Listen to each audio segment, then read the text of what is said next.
Nang malaman ng manugang at anak ko na may taning na ang buhay ko ay pinilit nilang akong pumirma sa mga dokumento sa bangko para makuha nila ang lahat ng pera ko. May silbi ka na ring tanda, wika ng anak ko, pero hindi nila alam ay nahulog sila sa patibong ko.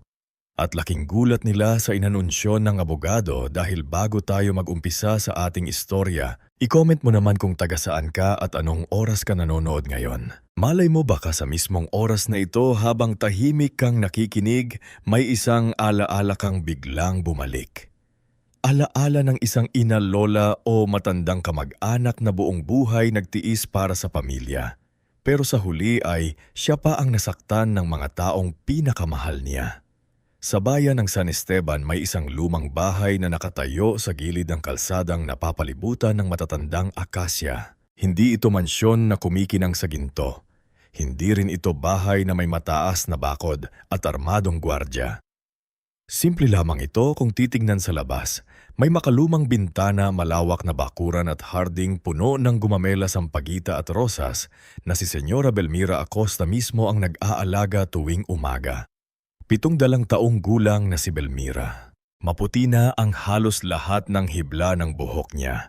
Bahag niyang kubaglalakad, ngunit nananatiling matalas ang kanyang mata at malinaw ang kanyang isip. Sa San Esteban kilala siya bilang dating may-ari ng 3 sangay ng Acosta Botica. Isang maliit na negosyo na nagsimula lamang sa kahoy na estante, lumang timbangan at ilang kahon ng gamot na binili niya sa utang. Noong nabubuhay pa ang asawa niyang si Don Fermin Acosta, simple lang ang pangarap nila. Gusto lamang nilang makapagpagawa ng bahay, mapag-aral ang kaisa-isa nilang anak na si Hernando at makatulong sa mga kapitbahay na hindi makabili ng gamot. Ngunit maagang kinuha ng tadhana si Don Fermine. Isang gabi habang pauwi ito mula sa minihang pinangasiwaan niya noon, nahulog ang sinasakyan nitong truck sa bangin matapos mawalan ng preno. 22 taong gulang pa lang noon si Belmira. Bitbit niya ang 3 taong gulang na si Hernando habang nakatayo sa harap ng kabaong ng asawa. Hindi siya sumigaw, hindi siya nagwala. Tahimik lang niyang hinaplos ang noo ng yumao at bumulong. Fermin ako na ang bahala sa anak natin. Kahit mag-isa ako, hindi ko siya pababayaan. Mula noon, binuhos ni Belmira ang buhay niya sa pagpapalaki kay Hernando. Tuwing madaling araw siya mismo ang nagbubukas ng botika. Kapag gabi naman habang tulog na ang buong bayan, nakaupo pa rin sa likod ng counter. Naglilista ng utang ng mga suki, nagbibilang ng barya at nagdarasal na sana ay umabot ang kinita para sa matrikula ng anak. Lumaki si Hernando na halos hindi nakaranas ng hirap. Kapag may field trip, may baon siya. Kapag kailangan ng proyekto, laging may pambili. Nang nag-college ito sa Maynila, ibinenta ni Belmira ang kalahati ng lupaing minana niya sa magulang lalang para matustusan ang dorm libro at allowance ng anak. Maraming nagsabi sa kanya noon na sobra na ang ginagawa niya. Belmira sabi ng kapitbahay niyang si Aling Natividad habang nagbabalat sila ng kamote sa likod bahay. Magtabi ka rin para sa sarili mo. Hindi habang buhay bata si Hernando, baka kapag lumaki malimutan ka. Ngumiti lang siya noon, hindi ganun ang anak ko, Nati. Mabait si Hernando, alam niya ang pinagdaanan namin, at totoo naman yun noong una. Mabait naman si Hernando noon. Kapag umuuwi mula Maynila, inayakap siya nitong ng mahigpit at sinasabing, "Makapag yumaman ako, ikaw na ang aalagaan ko. Hindi ka na magtatrabaho, ako na ang bahala sa'yo." Sa bawat pangakong iyon, parang nababawasan ang pagod ni Belmira. Kaya kahit lab mata niya sa gabi, kahit sumasakit na ang likod niya sa pagbubuhat ng kahon ng gamot, nagpapatuloy siya para kay Hernando para sa pangarap nilang mag-ina. Ngunit may mga taong nagbabago hindi dahil sa panahon kundi sa mga taong hinahayaan nilang pumasok sa buhay nila. Nakilala ni Hernando si Claribel Sarmiento sa isang business seminar sa Maynila. Maganda si Claribel, magarmis maninig at sanay magsalita na parang lahat ng tao ay kailangang humanga sa kanya. Galing siya sa pamilyang dating mayaman ngunit unti-unti nang nauubos ang kabuhayan dahil sa utang sugal ng atel na pagpapanggap na mataas pa rin ang antas nila sa lipunan. Noong unang dala ni Hernando si Claribel sa San Esteban, malugod silang sinalubong ni Belmira. Naghanda siya ng kare-kare inihaw na tilapia at paborito niyang leche plan. Ngunit sa unang tingin pa lang ni Claribel sa bahay, nakita na ni Nerissa ang matagal ng kasambahay ni Belmira ang bahagyang pagkunot ng noo niya. "Ganito pala bahay ninyo?" tanong ni Claribel habang pinagmamasdan ang lumang sahig na nara. "Oh, hiha," mahinahong sagot ni Belmira. "Matagal na ito, dito lumaki si Hernando." "Ah," sagot ni Claribel. Pilit ang ngiti, vintage pala. Hindi iyon pinansin ni Belmira. Inisip niyang baka nahihiya lang ang dalaga. Pero si Nerissa na noon pa man ay marunong bumasa ng tingin ng tao ay tahimik na napailing habang naglalagay ng plato sa mesa. Lumipas ang mga taon, nagpakasal sina Hernando at Claribel. Sa simula, madalas pa rin silang dumalaw kay Belmira. Ngunit habang tumatagal, napansin ng matanda na halos bawat pagbisita ay may kasunod na pakiusap. Masabi ni Hernando isang hapon habang umiinom sila ng tsaa sa beranda. "Baka pwede mo muna akong pahiramin, may investment lang ako." "Ibabalik ko rin agad." "Magkano?" tanong ni Belmira. "Mga libo lang." Napahinto si Belmira sa paghahalo ng asukal sa tasa. Malaking halaga iyon. Ngunit dahil anak niya ang humihini, hindi siya nakatanggi. Binigyan niya si Hernando, ngunit ang Li 000 ay nasundan ng isa pang utang at isa pa at isa pa. Minsan pambayad daw sa supplier. Minsan pang tuition daw ni Melis ang anak ni na Hernando at Claribel. Minsan naman pang ayos daw ng bahay nila sa Ayala Verde. Ngunit kalaunan nalaman ni Belmira mula kay Mang Tasyo, ang dati nilang driver na minsan pa ring tumutulong sa kanya, na madalas makita si Claribel sa mamahaling salon, casino hotel at designer. Sinora maingat na sabi ni Mang Tasyo isang umaga habang inaayos ang sirang gripo sa likod bahay. "Pasensya na po kung makikialam ako, pero parang hindi po yata sa negosyo na pupunta ang perang hinihirim ni Sir Hernando." Natahimik si Belmira. Nakaupo siya noon sa bangkong kahoy, hawak ang lumang pamaypay. "Anak ko siya, tiyo. Baka may dahilan lang." "Alam ko po," sagot ng matanda ring driver. "Pero anak niyo man po siya, hindi ibig sabihin nun ay hindi na siya pwedeng magkamali." Hindi sumagot si Belmira. Sa halip, tiningnan niya ang larawan ni Hernando noong graduation nito sa Maynila. Nakatoga ito. Nakangiti at mahigpit ang hawak sa kamay niya. Sa likod ng larawang iyon may sulat si Hernando. "Para kay mama ang babaeng dahilan kaya ako narito." Tuwing nababasa ni Belmira ang linyang iyon, pinipilit niyang paniwalaan na nasa loob pa rin ng anak niya ang dating batang marunong tumanaw ng utang na loob sa bahay. Kasama ni Belmira si Nerissa na mahigit 30 taon nang naninilbihan sa kanya. Hindi na nila itinuring na amo at kasambahayang isa't isa. Para na silang magkapatid na pinagtagpo ng hirap at panahon, si Nerissa ang naghahanda ng almusal niya. Nagpapaalala ng gamot at minsan ay siyang tumatawa sa mga lumang kwent Belmira.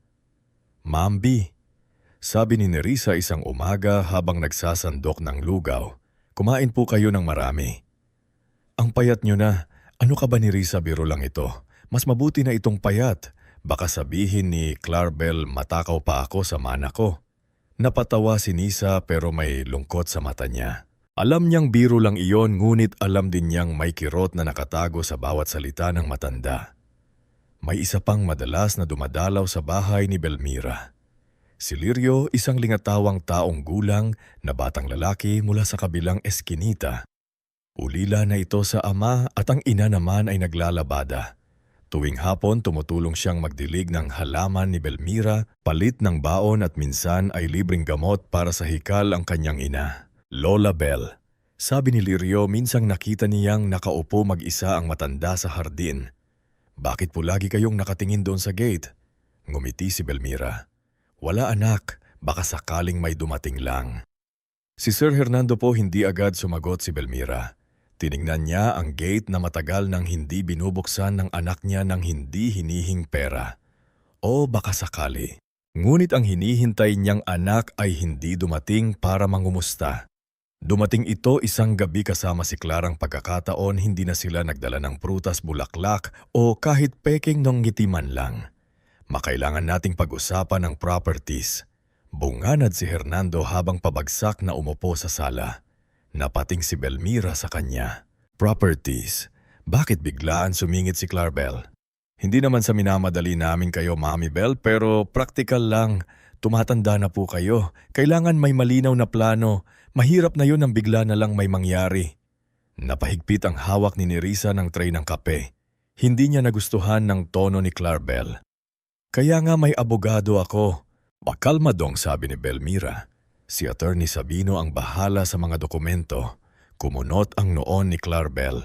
Pero pamilya kami. Bakit kailangan pang dumaan sa abogado? Doon unang naramdaman ni Belmira ang lamig sa pagitan nilang mag-ina. Hindi iyon simpleng tanong. May laman iyon, may paghahangad, may pagkainip. Kinabukasan pinuntahan ni Belmira si Attorney Sabino Velasco. Ang matagal ng abogado ng pamilya. Nasa lumang opisina ito sa ikalawang palapag ng isang gusali malapit sa munisipyo. Pagpasok ni Belmira agad itong tumayo. Belmira, sabi ni Sabino. Halatang nag-aalala. Buti na padalaw ka. May gusto rin akong sabihin sa'yo. Umupo si Belmira. Tungkol ba ito kay Hernando? Huminga ng malalim si Sabino. May mga dokumentong ipinasa sa ilang opisina, authorization letters. Maipirma mo raw. Pero nang makita ko ang kopya, hindi iyon ang pirma mo. Para siyang binuhusan ng malamig na tubig. Ilang segundo siyang hindi nakapagsalita. Peking pirma, mahinang tanong niya. Tumanggo si Sabino at hindi lang yun, may nagtatanong din tungkol sa shares mo sa botika kung sino raw ang pwedeng pumalit kapag hindi mo na kaya. Pag-uwi ni Belmira, hindi siya agad pumasok ng bahay. Naupo muna siya sa hardin habang papalubog ang araw. Sa malayo, naririnig niya ang kampana ng simbahan. May mga batang naglalaro sa kalsada. May nagtitinda ng taho, normal ang lahat sa paligid. Pero sa dibdib niya parang may pader na unti-unting gumuho. Senyora, tawag ni Mang Taso mula sa gate. Ayos lang po ba kayo? Tumingin si Belmira sa kanya. Pinilit niyang ngumiti ngunit nangingilid ang luha sa kanyang mga mata. Taso, kailan kaya nagiging dayuhan ang sariling anak? Hindi nakasagot si Mang Tasyo. Ilang araw pagkatapos noon, habang nasa barangay clinic si Belmira para mamigay ng libreng maintenance medicine sa matatanda, bigla siyang nahilo. Una, inakala niyang dala lang iyon ng init. Ngunit nang tumayo siya, umikot ang paligid. Nabitiwan niya ang kahon ng gamot at kung hindi siya nasalo ni Leo, tuluyan na siyang bumagsak sa sahig. Lola Bell, sigaw ni Lirio. Tulong-tulungan niyo siya. Dinala siya ni Nerissa sa ospital. Doon niya nakilala si Dr. Elian Montefalco, isang batang doktor na may seryosong nyukha ngunit mahinang boses. Habang tinitignan nito ang resulta ng kanyang dugo, napansin ni Belmira ang biglang pananahimik nito. Doktor, sabi niya, huwag mo na akong kaawaan. Sabihin mo sa akin ang totoo. Dahan-dahang ibinaba ni Dr. El ang papel. Senyora Belmira, kailangan pa natin ng confirmatory tests pero seryoso po ang nakikita namin. May problema po sa dugo ninyo at kailangan po nating kumilos agad. Sa edad ni Belmira, alam niya kapag may itinatagong mas mabigat ang isang doktor. Hindi na siya nagtanong pa. Tumanggo lamang siya at tumingin sa bintana ng ospital. Dumating sina Hernando at Claribel kinagabihan. Ngunit sa halip na takot at pag-aalala, ang makita sa mukha nila, may kakaibang tensyon sa kanilang kilos. Hinakap siya ni Hernando pero malamig. Hinalikan siya ni Claribel sa pinski pero mabilis. Parang obligasyon lang. Masabi ni Hernando, bakit hindi mo agad sinabi sa amin? Ngayon ko lang din nalaman. Nagkunwari si Claribel na nagpupunas ng luha. Kawawa naman po kayo, Mami Bell, pero huwag po kayong mag-alala. Kami na ang bahala sa lahat.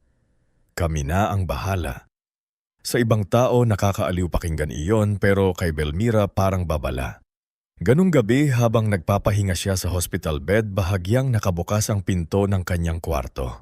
Narinig niya ang tinig ni Clarabel sa hallway. Hernando ito na ang panahon. Kung totoong malala ang sakit niya, kailangan mapirma na natin siya bago pa makialam ng todo si Sabino. Sumagot si Hernando mahinang ngunit malinaw. Huwag dito, baka marinig tayo. At ano naman kung marinig, kung mawawala rin siya, mas mabuti nang sigurado natin na sa atin mapupunta ang pera. Anak, kanya karapatan mo yon. Napapikit si Belmira. Hindi niya alam kung alin ang masakit ang karamdaman sa katawan niya o ang mga salitang narinig niya mula sa mga taong dapat sanay kakampi niya. Kinabukasan, pinuntahan ni Belmira si Attorney Sabino at Dr. Elian. Naroon din si Nerissa, nanginginig ang kamay habang hawak ng bag ng matanda. Sabino, mahinang sabi ni Belmira, kung pera ang habol nila, ipapakita natin kung hanggang saan nila kayang lumubog. Nagulat si Nerissa. Ma'am Bel, tumingin si Belmira sa kanya. Hindi ako gaganti dahil galit ako. Gagawin ko ito para malaman ko kung may natitira pa bang anak sa loob ni Hernando o kung tuluyan na siyang linuman ng kasakiman. Tahimik na tumanggo si Attorney Sabino. Ano ang gusto mong gawin? Huminga ng malalim si Belmira. Sa unang pagkakataon mula nang narinig niya ang usapan sa hallway, hindi na luha ang nasa mata niya. Determinasyon na. Magpapanggap akong mahina. Hahayaan kong isipin nilang kaya kong paikutin sila. Pero lahat ng dokumentong ilalapit nila sa akin, lahat ng salitang bibitawan nila, lahat ng hakbang nila, idodokumento natin. Legal, malinis, walang daya. Napatingin si Dr. Elan sa kanya. Senyora, delikado po ang stress sa kondisyon ninyo. Mas delikado, doktor. Sagot ni Belmira, ang mamatay akong hindi nalalaman ang katotohanan. Pag-uwi niya sa bahay, makalipas ang ilang araw, sinalubong siya ng tahimik na salam, malamig na hangin at mga larawang nakasabit sa dingding. Naroon ang larawan ni Don Fermin. Naroon si Hernando noong bata pa siya. Naroon ang dating pamilyang buo pa sa alaala. Lumapit si Belmira sa larawan ng asawa. Hinaplos niya ang gilid mang frame. Fermin, to, bulong niya. Pinangako kong aalagaan ko ang anak natin. Ginawa ko iyon, pero ngayon kailangan ko namang alagaan ang dangal na iniwan natin. Sa labas, dumilim na ang langit. Sa loob ng bahay, nagsimula ang pinakatahimik ngunit pinakamabigat na laban ni Belmira Acosta. Hindi laban sa sakit, kundi laban sa sariling dugong, unti-unting naging estranghero dahil sa pera. Pag-uwi ni Senora Belmira Acosta mula sa ospital, hindi na niya dinala sa loob ng bahay ang dating tapang na nakikita ng mga tao sa kanya. Sa halip, dinala niya ang isang katahimikang mas mabigat pa sa sigaw. Mabagal siyang bumaba sa sasakyan ni Mang Taso. Bahagyang nakayuko, hawak ang tungkod na noon ay halos hindi naman niya ginagamit. Sa tabi niya, alalay si Nerissa. Hawak ang maliit na bag na may laman na gamot, medical records at ilang lihim na dokumentong ibinigay ni Attorney Sabino bago sila umalis ng ospital. Sa labas ng lumang bahay, nakatayo sina Hernando at Clarbel. Si Hernando ay kunot ang noo. Halatang hindi mapakali, si Clarbel naman ay nakasuot ng mamahaling bestida, hawak ang isang basket na imported na prutas at may peking lungkot sa mukha na parabang matagal niyang pinagpraktisan sa salamin. Mami Bell, malambing na sabi ni Clarbel habang mabilis na lumapit. Buti naman at nakauwi na kayo. Grabe po ang pag-aalala namin sa inyo. Hindi agad sumagot si Belmira. Tinignan niya muna ang mukha ng manugang. Dati pinipilit niyang hanapan ng kabutihan sa bawat tingin nito. Pero matapos niyang marinig ang usapan sa hallway ng ospital, parang nabura na ang lahat ng palusot na ginagawa niya para sa kanila. Salamat, Clarbel. Mahinang sagot niya. Pagod lang ako, gusto ko munang magpahinga. Masingit ni Hernando, kami na ang bahala sa ngayon. Hindi mo na kailangang isipin ng botika ang lupa ang accounts. Mas mabuti sigurong ibibigay mo muna sa amin ang mga papeles para hindi ka na ma-stress. Tumigil sandali si Belmira sa paghakbang. Hindi niya ipinahalata ang kirot sa dibdib. Iyon mismo ang unang patunay na tama ang hinala niya. Hindi pa man siya tuluyang nakakauwi, pera at dokumento agad ang nasa isip ng anak niya. Pag-usapan natin kapag nakapagpahinga na ako. Saka siya muling naglakad papasok. Sa loob ng bahay, napansin ni Belmira na may ilang bagay na nagbago. May bagong flower arrangement sa sala, ngunit hindi iyon ang gusto niyang sampagita at gumamela. May mamahaling kandila sa lamisita, may imported na tsa sa kusina at sa gilid ng aparador ay may 2 maleta na hindi sa kanya ni Risa. Mahinang tanong ni Belmira, kaninong maleta iyon? Hindi pa nakakasagot si Nerissa nang pumasok si Clar na kiniti. Sa akin po at kay Biita, sinabi ko po kay Hernando na kailangan naming munang manatili dito para mabantayan kayo. Family should be together ba? Mula sa hagdan bumaba ang kapatid ni Clarabel na si Vion Sarmiento. Matangkad ito, payat at laging nakataas ang kilay niya na parang walang taong pasado sa panlasa niya. May hawak itong cellphone at halos hindi man lang yumuko sa matanda. "Hello, Mami Bel. Ang hina pala talaga ninyo. Buti na lang nandito kami." Napatingin si Nerissa sa kanya ngunit pinigilan ni Belmira ang kasambahay pamamagitan ng banayad na paghawak sa braso nito. "Salamat sa concern pero sanay akong tahimik ang bahay." Tumawa ng mahina si Vionita. "Naku, hindi na uso ang tahimik kapag may sakit. Kailangan may bantay. Baka kung ano pa ang mapirmahan ninyo nang hindi nyo naiintindihan." Sandiling nanlamig ang paligid. Si Hernando ay umiwas ng tingin. Si Clarabel ay mabilis na nungumiti para takpan ang linyang lumabas sa bibig ng kapatid niya. "Ang ibig sabihin lang ni Vionita, baka may manloko po sa inyo. Marami pa namang taong gustong makialam sa pera ninyo."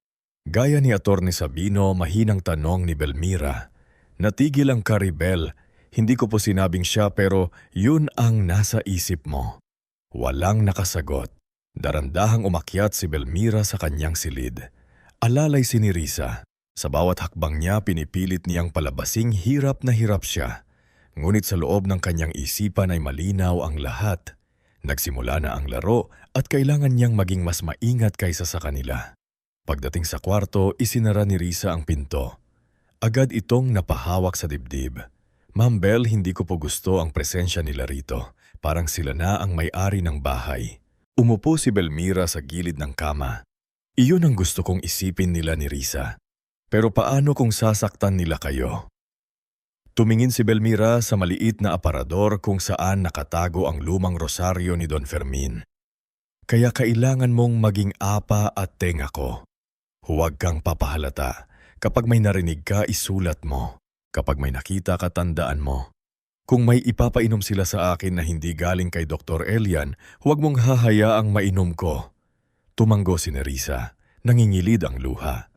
"Hindi ko po kayo iiwan." Kinabukasan nagsimula ang peking pag-aalaga ni na Claribel at Vionita. Maaga pa lamang ay nasa kusina na sila, ngunit hindi para magluto. Nakatayo sila sa tabi ng lamesa. Nag-uusap habang binubuksan ng medicine organizer ni Belmira. "Alin dito ang pampatulog?" tanong ni Bonita habang tinitingnan ng mga tabletang may label. "Hindi ko alam," sagot ni Clarabel. "Basta ang kailangan natin palagi siyang kalmado. Kapag kalmado, madaling kausapin. Kapag antok, madaling papirmahin." Nasa likod ng pinto si Nerissa, bitbit ng tray ng lugaw. Nang narinig iyon, halos mabitawan niya ang hawak. Dahan-dahan siyang umatras at pumunta sa laundry area kung saan nakatago ang maliit na notebook na ibinigay ni Atty. Sabino. Isinulat niya ang oras petsa at eksaktong sinabi ng dalawa.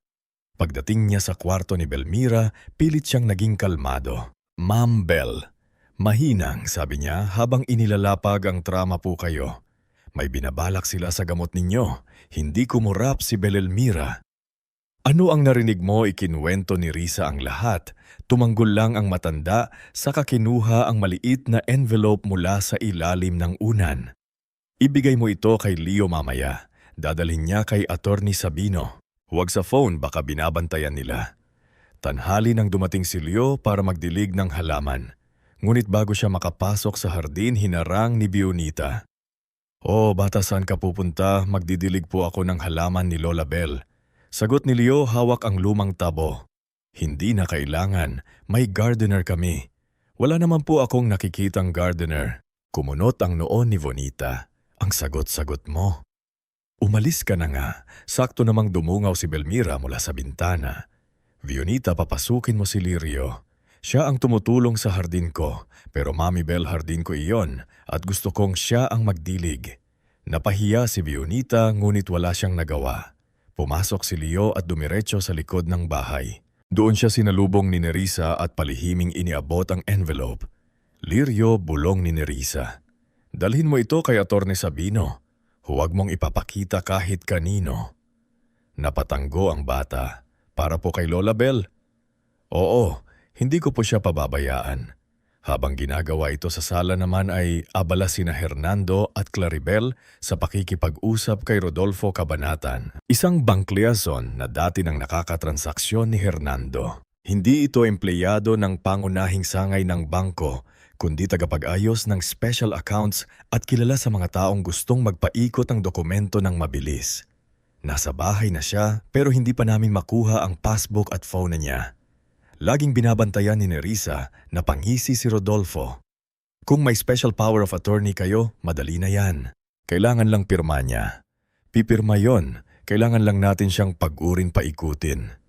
Sabihin nating para sa hospital bills, dapat mabilis.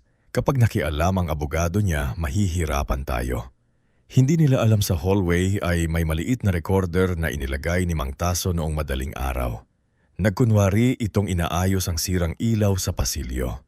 Ngunit ang totoo ay sinunod ang utos ni Atty. Sabino na maglagay ng legal monitoring device sa common area ng bahay dahil may pahintulot mismo si Belmira bilang may-ari ng tahanan.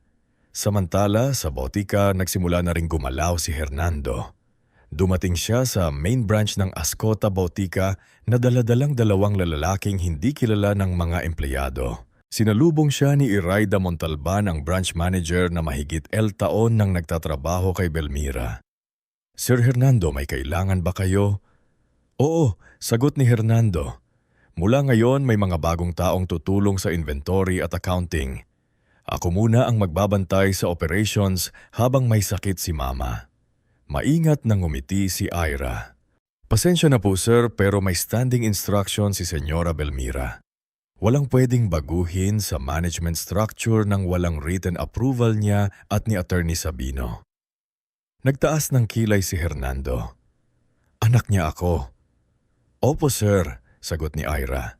Hindi natitinag, pero ang botika ay nakapangalan pa rin sa kanya at may corporate documents po tayong sinusunod. Namula ang mukha ni Hernando sa galit. Mukhang nakalimutan mo kung sino ang magiging may-ari nito pag nawala siya. Tahimik na tumingin si Ira sa kanya. Hindi ko po nakakalimutan kung sino ang nagpagod para maitayo ito. Umalis si Hernando ng masama ang loob. Kinagabihan ibinuhos niya ang inis kay Claribel, pati mga empleyado niya feeling tagapagmana. Sabi niya habang naglalakad pabalik-balik sa sala. Kaya nga kailangan nating bilisan, sagot ni Claribel. Habang humihinga pa siya, may kontrol pa siya. Kapag napirmahan niya ang authority, wala nang magagawa ang mga iyan. Sa itaas nakahiga si Belmira ngunit gising. Naririnig niya ang bahagyang lakas ng boses nila sa baba. Hindi na siya nasasaktan gaya ng una, parang may bahagi ng puso niya na napapagod na sa pagdurusa. Umalis si Hernando ng masama ang loob. Kinagabihan ibinuhos niya ang inis kay Claribel. Pati mga empleyado niya feeling tagapagmana. Sabi niya habang naglalakad pabalik-balik sa sala. Kaya nga kailangan nating bilisan, sagot ni Claribel. Habang humihinga pa siya, may kontrol pa siya. Kapag napirmahan niya ang authority, wala nang magagawa ang mga iyan. Sa itaas nakahiga si Belmira ngunit gising. Naririnig niya ang bahagyang lakas ng boses nila sa baba. Hindi na siya nasasaktan gaya nung una. Parang may bahagi ng puso niya na napapagod na sa pagdurusa at naon ay nagsisimulang tumigas, hindi para maging malupit kundi para mabuhay. Sumunod na araw ipinatawag ni Claribel si Mayis, ang 21 taong gulang na apo ni Belmira. Dumating ito nakaayos, may mamahaling bag at halatang hindi komportable sa lumang bahay. Lola, sabi ni May nang pumasok sa kwarto. Sabi ni Mami, ako raw muna ang sasama sa inyo kapag may kailangan kayo. Ngumiti si Belmira. Gusto mo ba talagang samahan ako o inutusan ka lang? Natigilan si. Pareho siguro. Hindi napigilan si Belmira ang bahagyang pagtawa. At least tapat ka. Tahimik na umupo si sa tabi ng kama. Ilang minuto silang walang imikan. Sa mukha ng apo, nakita ni Belmira ang dating batang tumatakbo sa hardin, humihingi ng biskwit at natutulog sa kandangan niya. Ngunit ngayon may distansya na ito. Parang may pader na itinayo ni na Hernando at Claribel sa pagitan nilang dalawa. Lola, sabi ni May matapok ang mahabang katahimikan. Totoo po bang ipamimigay ninyo ang pera ninyo sa charity? Bakit mo na itanong? Kasi sabi ni Mami kawawa raw kami kung mapunta sa ibang tao ang pinaghirapan ng pamilya. Tumingin si Belmira sa kanya ng malalim. May salam mo ba kung paano nagsimula ang botika? Umiling ang dalaga. Sa utang sa pawis sa gabing hindi ako natutulog sa araw na may lagnat ako. Pero nagbubukas pa rin ako ng tindahan kasi kailalang may pambili ng gatas ang papa mo. Hindi yun pinaghirapan ng buong pamilya. Pinaghirapan yun ng mga taong hindi sumuko. Napayuko si Mayis. Sa unang pagkakataon, tila may tumamang katotohanan sa kanya. Kinagabihan habang inaayos ni Mayunan ng lola, nakita niya si Claribel na palihim na binubuksan ang drawer sa study room. Hindi niya agad naintindihan kung ano ang hinahanap nito. Ngunit nakita niyang kinukuhanan ng litrato ang ilang folder na may label na bank accounts at property records. Mami, tawag ni Mes. Nagulat si Claribel. Bakit ka nandyan? Ano po ginagawa ninyo? Wala, tinitingnan ko lang kung may kailangan ng lola mo sa drawer niya. Nanlikang mata ni Claribel. Huwag kang magtanong ng ganyan. Ginagawa ko ito para sa atin. Hindi na sumagot si ngunit habang pabalik siya sa kwarto ng lola mabigat ang kanyang dibdib.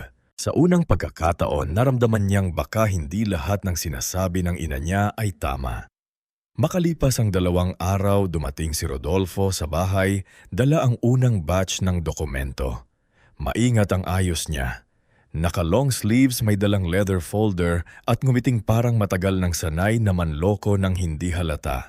Senyora Belmira, sabi sa sala, simpleng authorization lang po ito para hindi na po kayo mahirapan sa banking transactions habang nagpapagaling. Naroon sina Hernando, Claribel, Vionita at Milis. Nasa likod naman si Nerissa. Hawak ang tray ng taing at nakikinig ng bawat salita. Sa labas kunwari ay nagwawalis si Mang Taso malapit sa bintana. Kinuha ni Belmira ang dokumento, pinagmasdan niya ang mga pahina. Special Power of Attorney Authority to transfer funds temporary control over selected investments. Lahat ng salitang magandang pakinggan. Ngunit kapag napirmahan ng walang bantay, pwedeng maging susi sa pagnanakaw. Para saan ito? Tanong niya sa nagpapanggap na nalilito. Para sa hospital bills mo, ma.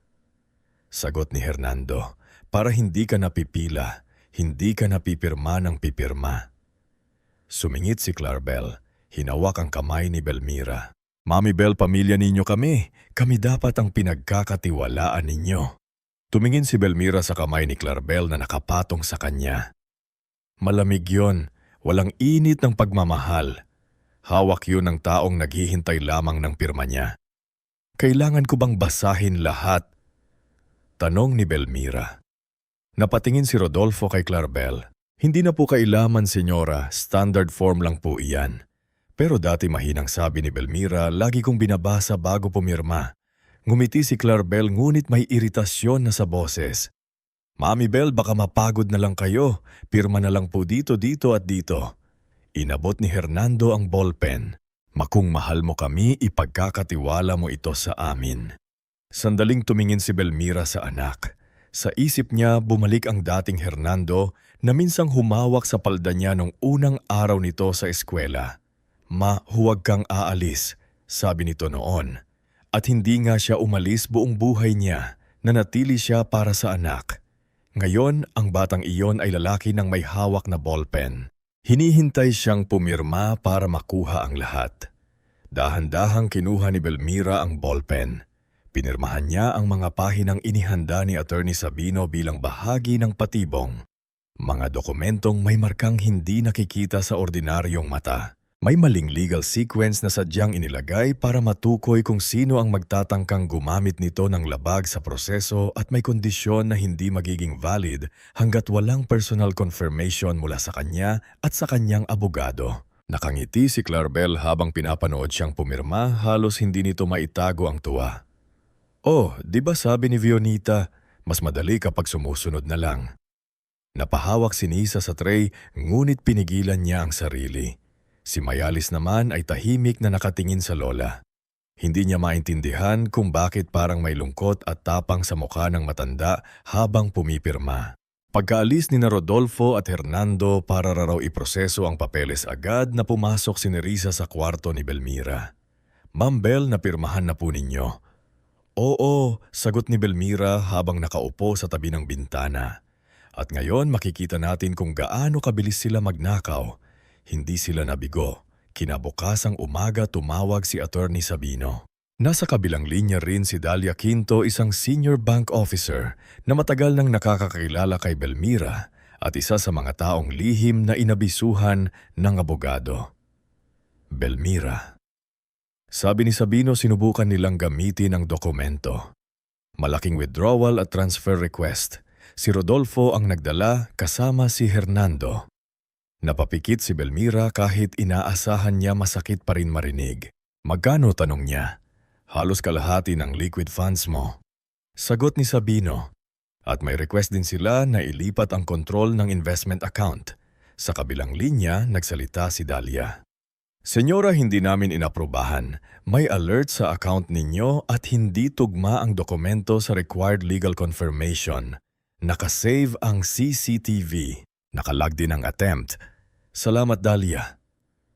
Mahinang sabi ni Belmira. Matapos ang tawag na natili siyang tahimik. Nasa gilid niya si Nerissa, hindi rin makasalita. Sa ibaba maririnig ang pagbukas ng gate. Dumating na sina Rodolfo at Hernando, halatang galit. Nabigo ang una nilang pagtatangka. Bakit hindi pumasok ang transfer sigaw ni Claribel sa sala? Ano ba kasing klaseng bangko iyon? May alert daw. Kailangan daw ng konfirmasyon ni Mama at ni Sabino. Sabino na naman. Asik ni Bionita.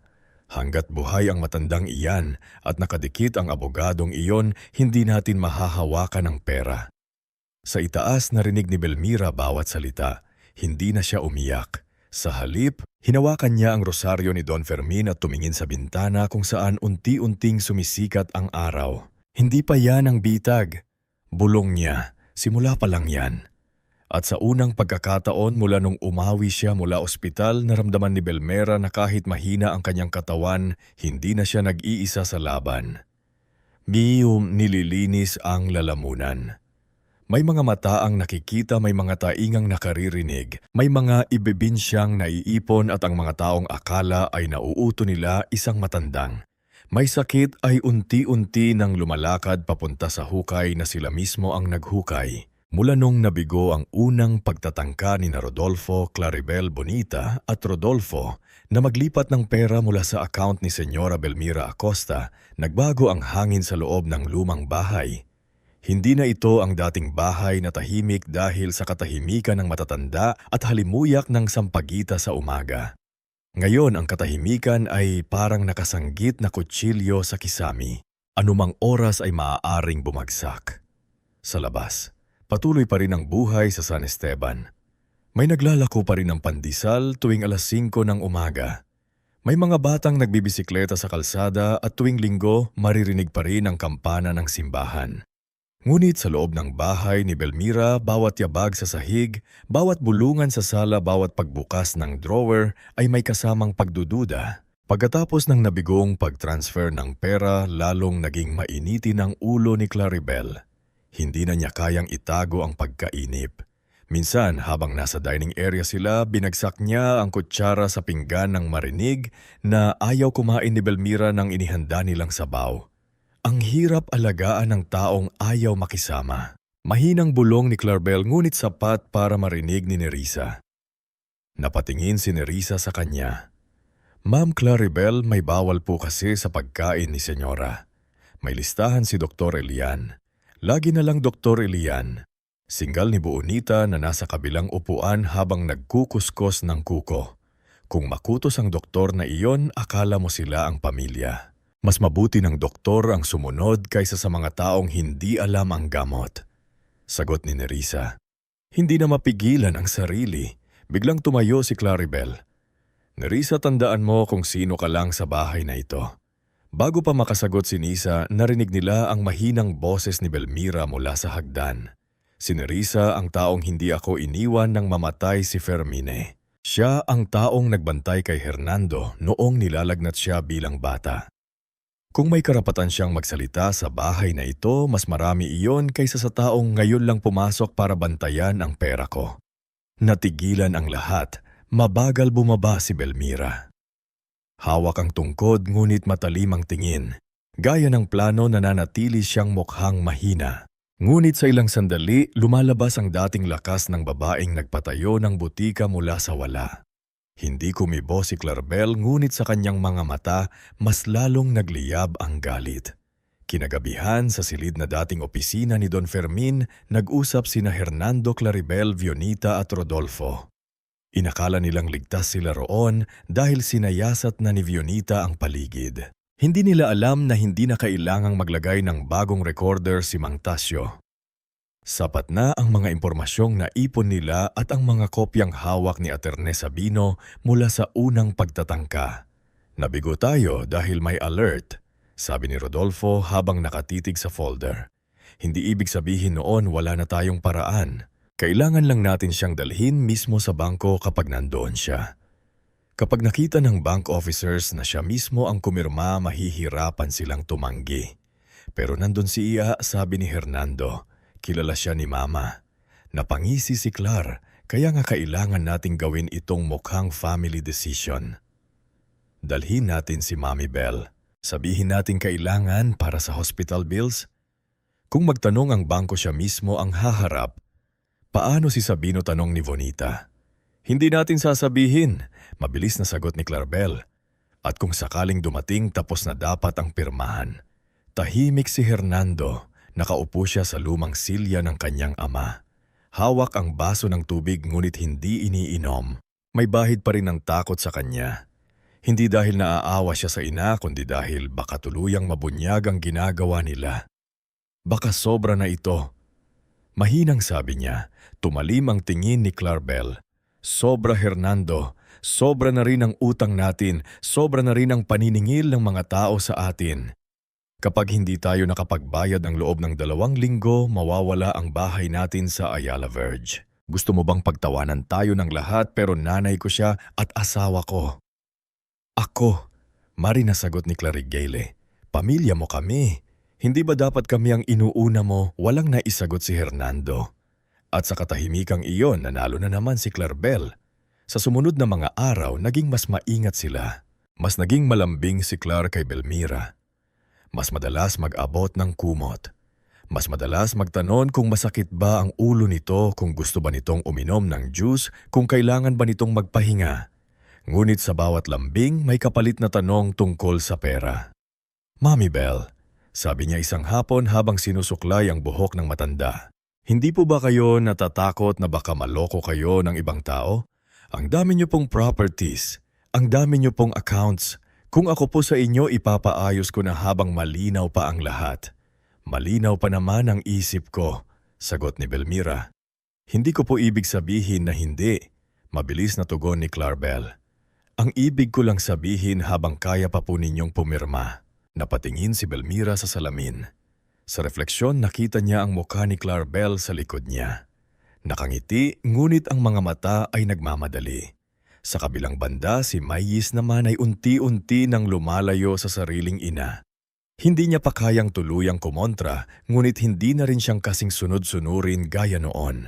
Mula nung nakita niyang kinukuhanan ni Claribel ng litrato ang mga dokumento sa drawer ni Belmira, hindi na siya mapakali. Isang gabi nadatnan niya si Belmira sa beranda. Nakabalot sa manipis na nakatingin sa hardin. Lola, tawag ni Is, hindi ka pa natutulog. Hindi po, hindi ako makatulog. Bakit umupo si Mayis sa silyang kahoy? Ilang segundo siyang nag-alinlangan bago nagsalita. Lola, masama po ba akong apo? Dahan-dahang tumingin si Belmira sa kanya. Bakit mo natanong? Kasi dati kapag sinasabi ni Mami na dapat sa amin mapunta lahat, parang tama naman kasi pamilya kami. Pero nitong mga nakaraang araw, hindi ko na alam. Parang may mali. Hindi agad sumagot si Belmira. Hayaan niyang marinig ng apo ang huni ng kuliglig at malayong tahol ng aso sa labas. May sabi niya sa huli, hindi masama ang taong naligaw kung marunong siyang huminto at magtanong kung tama ang dinadaanan niya. Ang masama yung alam ng mali pero nagtutuloy pa rin dahil may mapapala. Napayuko si may ginagawa po ba silang Ma'am Moy na hindi tama. Matagal na tinignan ni Belmira ang apo. Di na nadamanagi. Gusto niyang sabihin ang lahat. Gusto niyang yakapin ito at ilayo sa laon ng mga magulang nito. Ngunit alam niyang kailangan munang makita ni May katotohanan sa sarili niyang mga mata. Darating ang araw, sabi ni Belmira, ikaw mismo ang makakasagot niyan.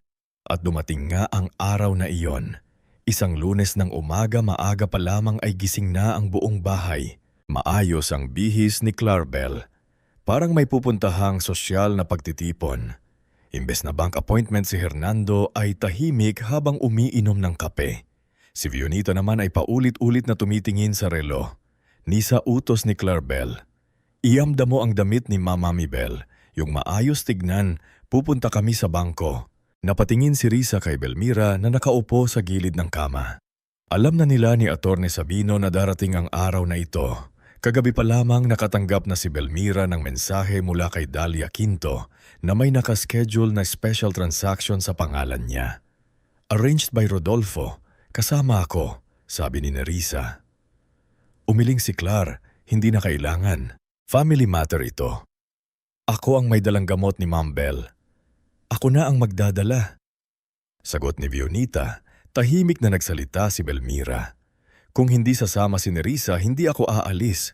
Nagkatinginan sina Claribel at Hernando. Halatang naiinis si Claribel ngunit wala siyang nagawa. Kailangan nilang si Belmira sa bangko. Kailangan nilang mapirma siya roon mismo. Sige, pilit na sabi ni Claribel. Sumama siya pero huwag siyang makikialam. Habang nasa sasakyan, nakaupo si Belmira sa likod katabi si Nisa. Nasa harap sina Hernando at Claribel. Si Bonica naman ay nasa hiwalay na sasakyan kasama si Rodolfo. Tahimik ang biyahe sa una hanggang sa magsalita si Claribel nang hindi lumilingon. Mami Bell, huwag na po tayong magpahirap mamaya. Para rin naman sa kapakanan ninyo ang gagawin natin. Kapakanan ko, tanong ni Belmira. Opo, hospital bills, future treatment, emergency expenses. Ang hirap po kasi kung lahat kailangan pang dumaan sa kung kane-kanino. Kay Attorney Sabino ang ibig mong sabihin. Hindi sumagot si Claribel. Si Hernando ang sumabat. Ma-please, huwag na tayong mag-away. Pumirma ka na lang mamaya para maayos. Napatingin si Belmira sa likod ng ulo ng anak. Noong bata ka, Hernando, tuwing may exam ka, lagi mong sinasabi, masamahan mo akong mag-review para maayos. Naon iba na ang ibig mong sabihin sa salitang maayos. Nanahimik si Hernando. Pagdating nila sa bangko, sinalubong sila ni Rodolfo sa gilid na entrance, hindi sa main lobby. Dinala sila sa private room sa ikalawang palapag. Naroon ang malamig na aircon. Mahabang mesa, ilang folder at dalawang bank staff na halatang kinakabahan sa dulo ng hallway. Nakita ni Risa si Iya Quinto na nakatayo sa malayo. Seryoso ang mukha. Hindi ito lumapit agad ngunit sapat na ang isang tingin para malaman ni Nerissa na handa na ang lahat. Sa loob ng private room inilatag ni Rodolfo ang mga dokumento. Senyora, ito po ang authorization for transfer. Ito po ang deed of assignment for selected business shares at ito naman po ang authority para maisaayos ninyo ang charitable allocations ninyo. Kinuha ni Belmira ang isang dokumento. Kahit nagpapanggap siyang mahina, malinaw sa kanya ang binabasa niya. Hindi lang simpleng authorization ang mga ito. Kapag napirmahan ng walang pagtutulok, mawawala sa kanya ang kontrol hindi lamang sa pera kundi pati sa Acosta Mercy Fund. Ang pondong ginagamit niya para sa libreng gamot ng mahihirap. Bakit kasama ang charitable funds, tanong ni Belmira. Sumagot si Vionita bago pa makapagsalita ang iba. Naku, Mami Bell, sa totoo lang sayang lang naman ang perang yon. Ang dami niyong tinutulungan na hindi naman kayo kilala. Mas kailangan ng pamilya ang pera kaysa sa mga pulubing hindi naman kadugo. Nanikip ang dibdib ni Belmira hindi dahil sa pagpagulat, kundi dahil sa linaw ng kasamaan ng nasa harap niya. Hindi pulubi ang tawag sa taong nangangailangan ng gamot pero hindi rin sila pamilya. Sagot ni Claribel. Kami ang pamilya ninyo. Kami ang dapat ninyong isipin. Tahimik si sa labas ng private room. Hindi dapat siya kasama sa plano, ngunit sumunod siya ng palihim gamit ang sariling sasakyan. Sinabi ng kutob niya na may hindi tama. At ngayon mula sa bahagi na kabukas na pinto, naririnig niya bawat salita. Sa loob inilatag ni Rodolfo ang balpen kay Belmira. "Mapirmahan mo na?" Nanginginig ang kamay ni Belmira habang hawak ang balpen. Hindi iyon dahil sa takot, hindi rin dahil sa sakit. Nanginginig iyon dahil sa bigat ng alaala. Ang batang Hernando na minsang umiiyak dahil ayaw maiwan sa paaralan. Ang binatang Hernando na yumakap siya sa graduation, ang anak na nangakong aalagaan siya pagtanda. Kung hindi ako pumirma. Mahinang tanong ni Belmira. Napagbuntong hininga si Hernando. "Huwag mo na kaming pahirapan. Pinapahirapan ko kayo." Doon na napikon si Hernando. Mahaling dahil sa utang sa pressure ni Clarabel sa kahihiyan sa sariling kahinaan. Bigla siyang tumayo at napalakas ang boses. "Oo ma, pinapahirapan mo kami. Nandyan lang ang pera pero kailangan pa naming magmakaawa. May taning ka na ayaw mo pa ring maayos. Pumirma ka na, may silbi ka na rin. Tanda." Parang huminto ang oras. Si Nerissa ay napahawak sa bibig. Pinipigilan ng hikbi. Si Rodolfo ay nagyelo sa kinatatayuan. Si Clarabel ay hindi kumibo. Ngunit hindi rin pinigilan ng asawa. Si Ita ay umiwas ng tingin. Hindi dahil nahiya, kundi dahil alam niyang lumampas sa saingat ang sinabi ni Hernando. Sa labas ng pinto manlaki ang mga mata ni Mayis.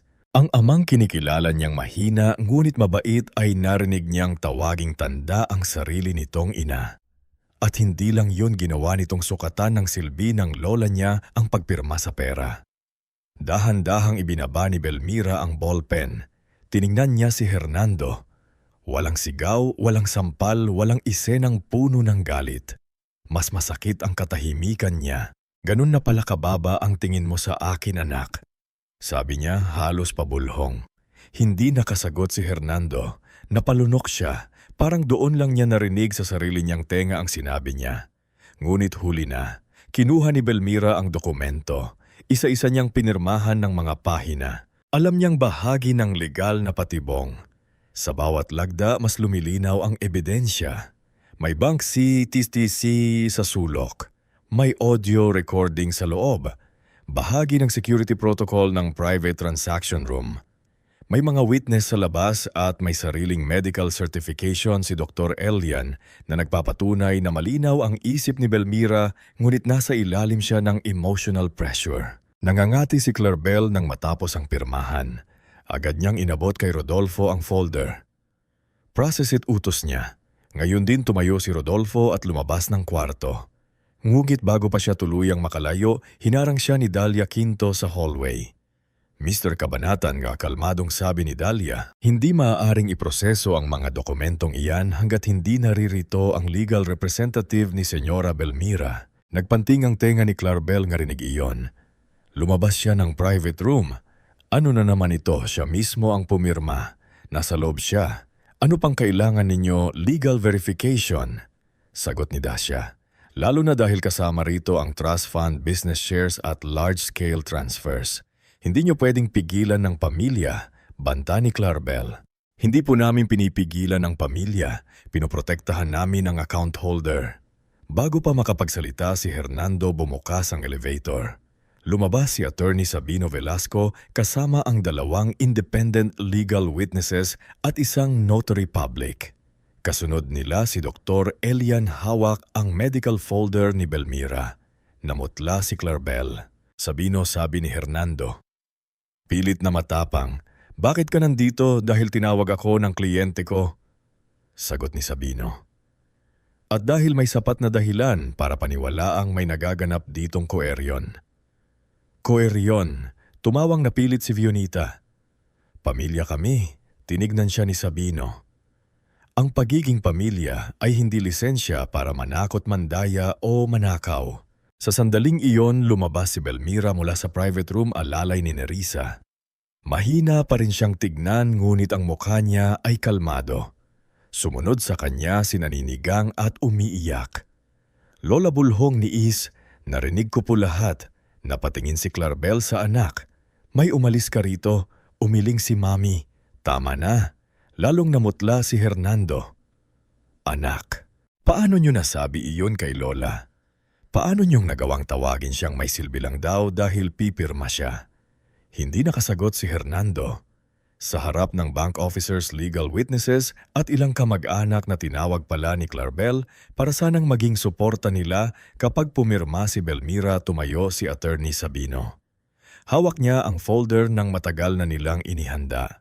Para maging malinaw sa lahat ang lahat ng dokumentong pinirmahan ni Seora Belmira Acosta ngayong araw, ay hindi maaaring iproseso dahil may malinaw na indikasyon ng undue influence, emotional coercion at conflict of interest.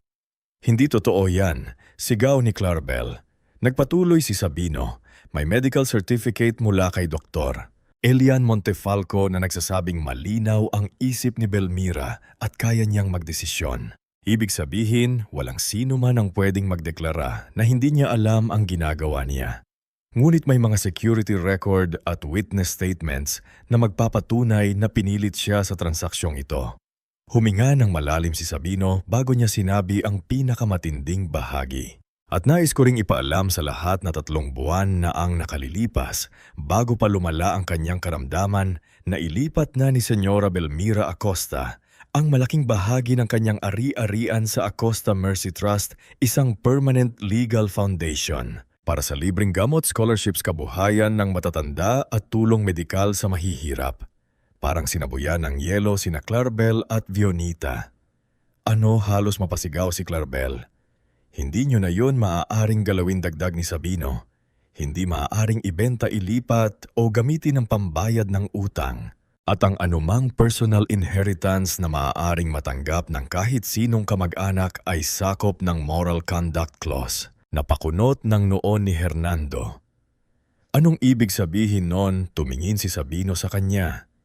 Diretso at walang awa ang linaw.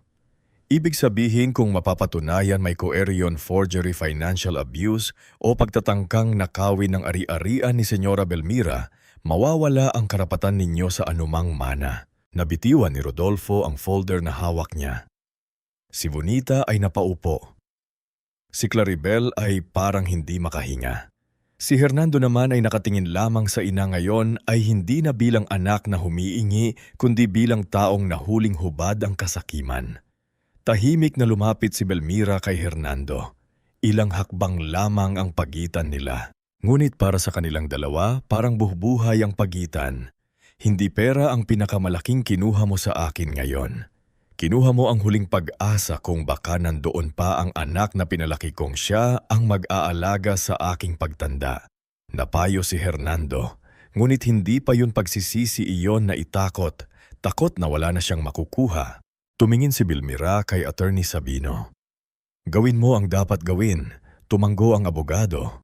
Sa araw na iyon, hindi umalis si Belmira sa bangko bilang matandang natalo. Lumabas siya roon na mabagal pa rin ang lakad. Alalay pa rin ni Nerissa at naninginig pa rin ang katawan dahil sa sakit.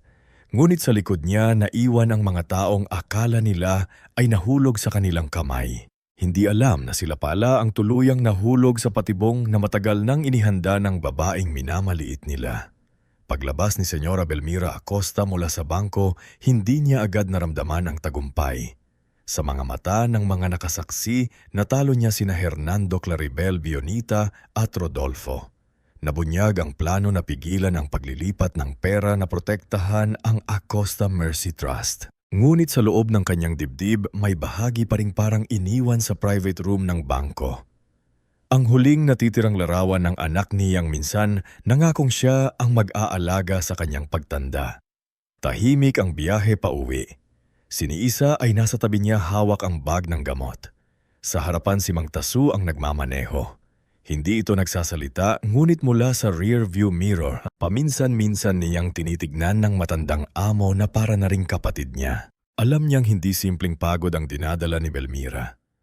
Iyon ay pagod ng pusong matagal ng lumaban para sa taong siya rin palang dudurugin dito.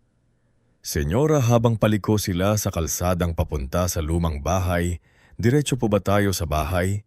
Ilang sandali hindi sumagot si Belmira. Sa isip niya nakita niya ang sala kung saan nagkunwaring mabait si Claribel, ang hagdan kung saan siya bumaba habang nakikinig sa mga palihim nilang plano.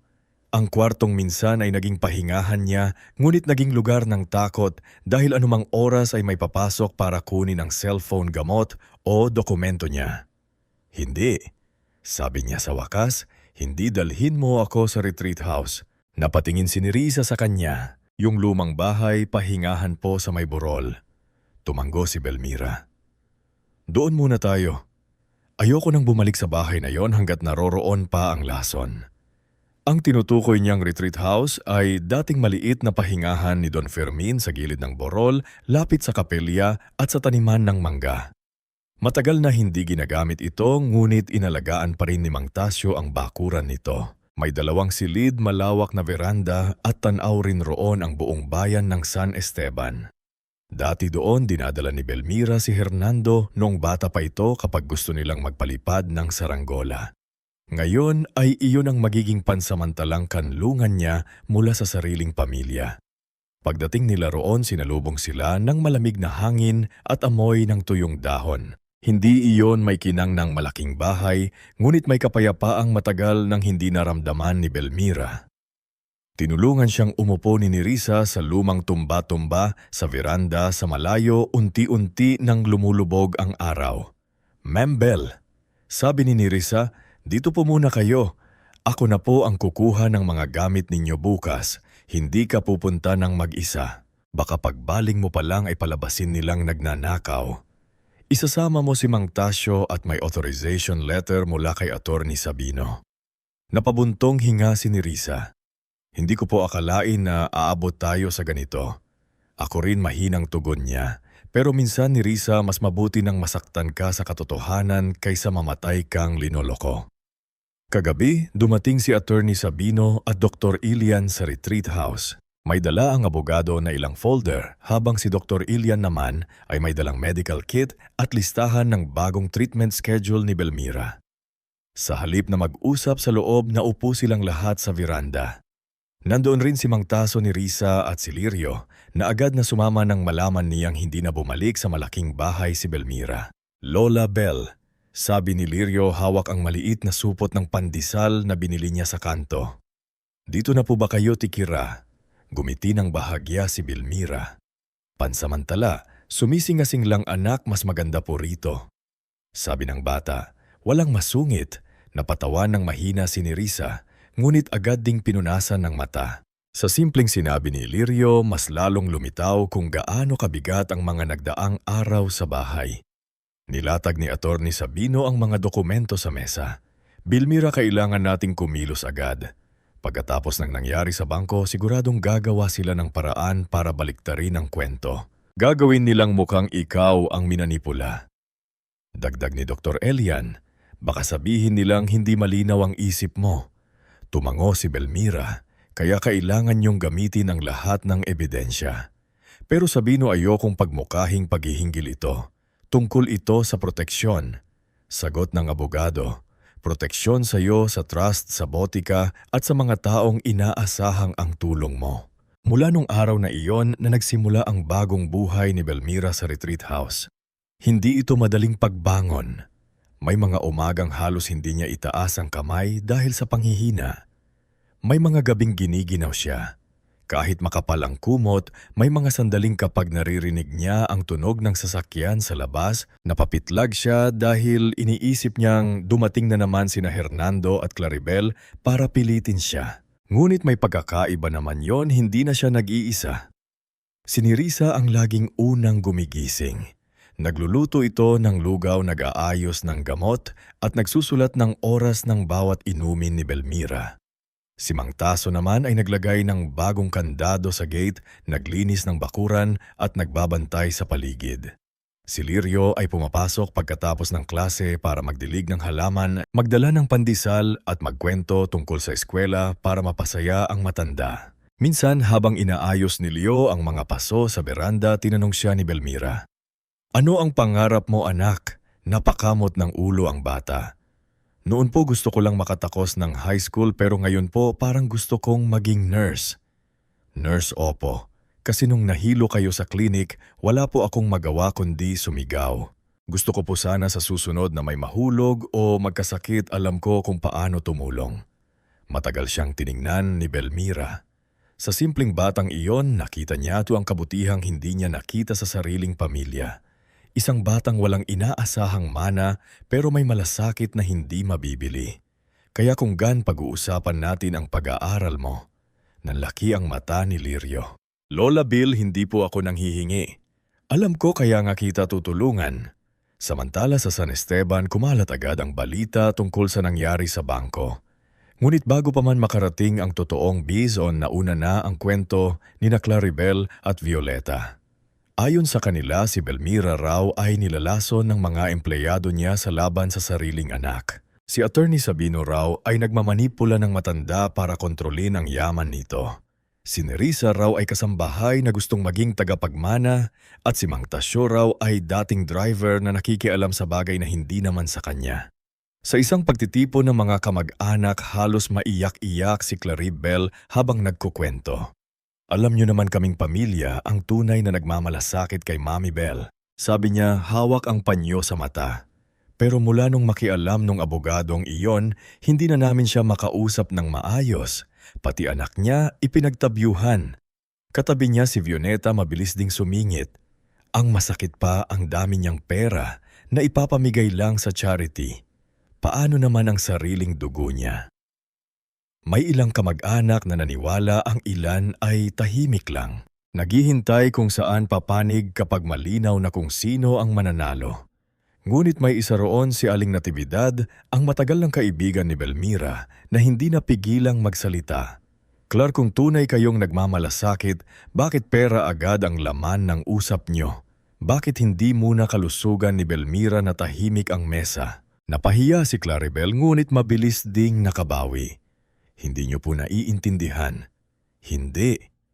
Naiintindihan ko. Matagal ko nang kilala si Belmira. At kung may taong hindi dapat pagdudahan sa bayang ito, siya yon. Habang nagkakalat ng tsismis sina Claribel, may iba pa silang ginagawang mas delikado. Sinubukan nilang guluhin ang Acosta Botica. May 2 empleyadong bagong pasok na pala ay tauhan ni Violeta. Naglabas sila ng maling inventory report. Pinalabas na may namawalang gamot at ipinakalat na hindi na raw stable ang pamamahala dahil may sakit ang may-ari. Ngunit handa si Ira Montalban, sa main branch pinatawag niya ang lahat ng empleyado. Makinig kayo, sabi niya seryoso ngunit mahinam. May mga taong gustong pabagsakin ng botika para sabihin nga kailangang palitan ng management. Pero tandaan nyo, hindi lang negosyo ang Acosta Botica. Dito kumukuha ng gamot ang maraming senior. Dito umaasa ang may maintenance at dito nagsimula ang tulong ni Senora Belmira. Hindi tayo papayag na sirain yon. Isa sa mga batang pharmacist, si Calvert, ang nagtanong, Ma'am Aida, paano kung kasuhan tayo? Kung malinis tayo, wala tayong dapat katakutan. I-document ninyo lahat. Resibo, inventory, CCTV delivery logs.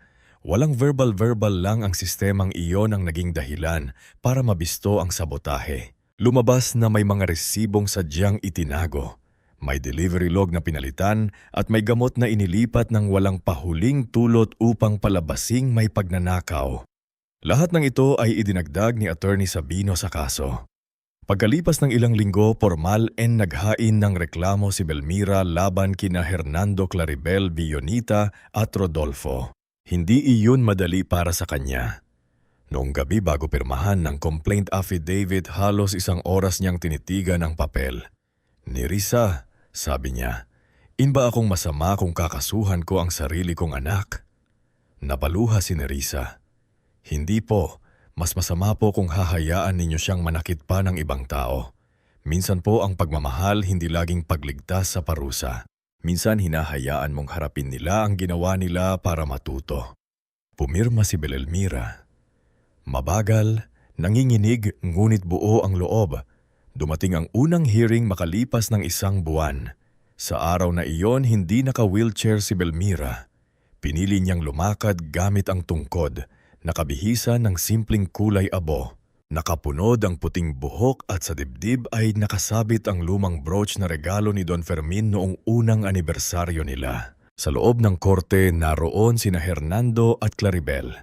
Parehong maayos ang bihis ngunit halatang puyat at pagod. Syunita ay nakaupo sa likod nila pilit na matapang. Si Rodolfo naman ay hindi makatingin ng direkta sa kahit sino. Unang tumistigo si Dalia Quinto. Malinaw ang boses niya habang ipinaliliwanag ang nangyari sa bangko. Ang unang attempt sa withdrawal ang kahina-hinalang dokumento, ang araw na dinala si Belmira sa private room at ang security protocol na nag-record ng insidente. Sa tingin niyo po ba, tanong ng abogado ni na Hernando, pinilit si Senyora Belmira. Tumingin si Dalia sa hukom. Hindi lang po yung tingin, naroon po ako. Narinig ko ang tono nila, nakita ko ang kilos niya. At bilang bank officer, obligasyon kong protektahan ang account holder lalo na kapag halatang may presyon. Sumunod si Dr. Elan. Ipinaliwanag niya na may sakit si Belmira ngunit hindi ito nangangahulugang wala na siyang kapasidad magdesisyon. Malinaw ang isip nito at ang mas delikado ay ang emosyonal na stress na dulot ng mga taong nakapaligid sa kanya. May posibilidad bang lumala ang kondisyon niya dahil sa presyon, tanong ni Attorney Sabino? Opo, sagot ni Dr. Elan. Ang pasyenteng gaya niya ay dapat nasa tahimik at ligtas na kapaligiran. Ang paulit-ulit na pamimilit, pananakot at emosyonal na pananakit ay maaaring magpalala ng kanyang kalagayan. Pagkatapos tumayo si Milayis, nagulat ang marami. Hindi alam ni na Hernando na papayag siyang tumistigo. Nang makita siya ni Claribel, agad itong namutla. Milis, bulong ni Hernando. Anak, hindi tumingin siya sa kanya. Diretso siyang umupo sa witness chair. Nanginginig ang kamay niya, ngunit nang magsalita siya malinaw ang bawat salita. Narinig ko po ang sinabi ng papa ko sa lola ko sa bangko. Sinabi niya, pumirma ka na may silbi ka na rin, tanda mga napasinghap sa loob ng korte. Napayuko si Belmira. Kahit narinig niya ito mismo, iba pa rin ang sakit kapag inuulit sa harap ng maraming tao. Tinanong si kung bakit siya nagsasalita laban sa sariling magulang. Umiyak siya bago sumagot, kasi kung mananahimik ako, magiging katulad nila ako. At ayokong habang buhay kong dalhin na alam kong nasaktan ng lola ko. Pero pinili kong protektahan ng kasinungalingan. Hindi makapagsalita si Hernando. Si Claribel naman ay tumingin sa anak na parang hindi makapaniwala na kumalas siya sa kanyang kontol. Sa mga sumunod na hearing, isa-isang lumabas ang ebidensya.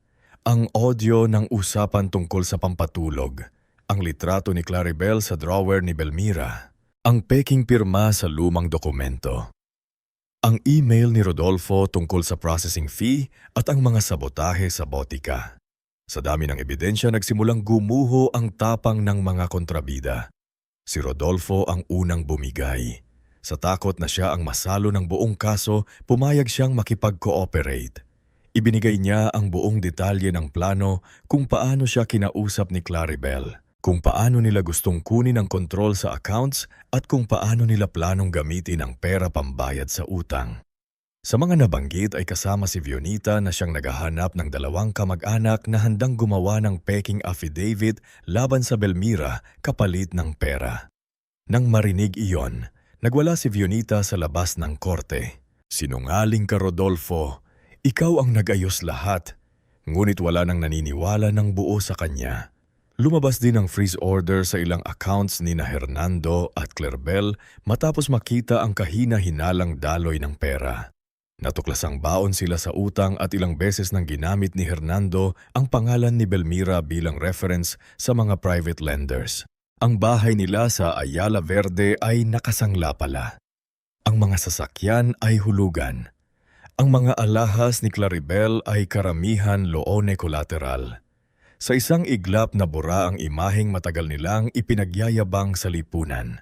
Sumisingasing.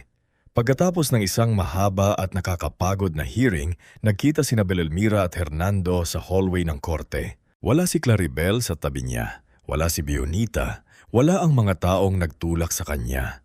Mag-isa siyang nakaupo sa bangko, nakayuko, hawak ang muka. Nang makita niya ang ina, tumayo siya. Masabi niya basag ang boses, Tumigil si Belmira. Nasa tabi niya si Nerissa at Attorney Sabino. Ngunit itinaas niya ang kamay upang sabihin na kaya niya itong harapin. "Maanak mo pa rin ako," sabi ni Hernando. Naningilid ang luha. "Hindi mo ba ako tutulungan?" Matagal siyang tiningnan ni Belmira. Dati kapag umiiyak si Hernando kahit gaano kaliit ang problema, agad siyang lalapit. Kapag nadapa ito noong bata siya, ang unang hahalik sa sugat. Kapag bumagsak ito sa exam, siya ang unang magsasabing may susunod pang pagkakataon. Pero ngayon, hindi na bata si Hernando. Isa na siyang lalaking ginanit ang karamdaman ng sariling ina para makuha ang pera nito. "Oo," sabi ni Belmira, mahinahon ngunit matatag. "Anak kita pero hindi ibig sabihin nun ay hahayaan kitang sirain ang buhay ng iba." Managsisisi ako. Tiningnan niya ang mata ng hanak. "Hindi pa pagsisisi yan, Hernando. Takot yan." Magkaiba yon. Napaluha si Hernando ngunit hindi siya nilapitan ni Belmira. Hindi dahil wala na siyang pagmamahal kundi dahil sa unang pagkakataon natutunan niya ang hindi lahat ng pagmamahal ay dapat ibigay sa paraang sisira sa sarili. Nang gabing iyon, bumalik si Belmira sa retreat house. Pagod ang katawan niya, masakit ang likod at mabigat ang dibdib. Ngunit nang humiga siya sa kama, wala na ang dating takot. Hindi na niya kailangang bantayan kung sino ang papasok sa silid. Hindi na niya kailangang itago ang gamot. Hindi na niya kailangang bantayan ang gamot dahil baka may humahalo ritong pampatulog.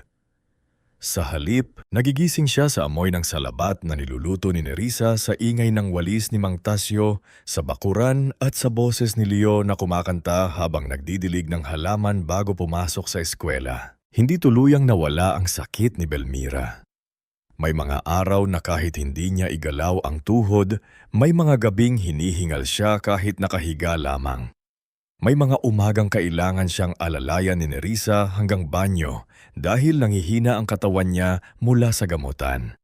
Ngunit sa kabila ng lahat, may kakaibang liwanag sa mukha niya. Hindi na siya mukhang babaeng naghihintay na lang ng katapusan. Mukha na siyang taong may dahilan pang gumising. Isang umaga habang nakaupo siya sa veranda, dumating si Dr. Elian Montefalco, dala ang kanyang medical bag. Sinuri nito ang pulso niya. Tinignan ang resulta ng huling laboratory test at ngumiti ng bahagya. "Senora," sabi ni Dr. Elian, "hindi ko sasabihing madali ang kalagayan ninyo, pero mas maganda ang response ng katawan ninyo kaysa sa inaasahan natin." Napatingin si Belmira sa kanya. "Ibig sabihin, hindi pa ako susunduin ni Fermin." Napatawan ng mahina ang doktor. "Mukhang pinapahiram pa po kayo ng panahon." Kung ganun sagot ni Belmira, kailangan kong gamitin ng tama. At iyon nga ang ginawa niya. Sa tulong ni Rida Montalban, ang dating branch manager na ngayon ay naging executive director ng operations, lumawak ang gawain ng A Customer si Trust. Ang dating simpleng pondo para sa libreng gamot ay naging mas organisadong foundation. Nagkaroon ng mobile clinic na umiikot sa malalalayong barangay tuwing Miyerkules at Sabado. May maliit na van na may nakasulat na Acosta Mercy Trust, Gamot Gabay at Pag-asa.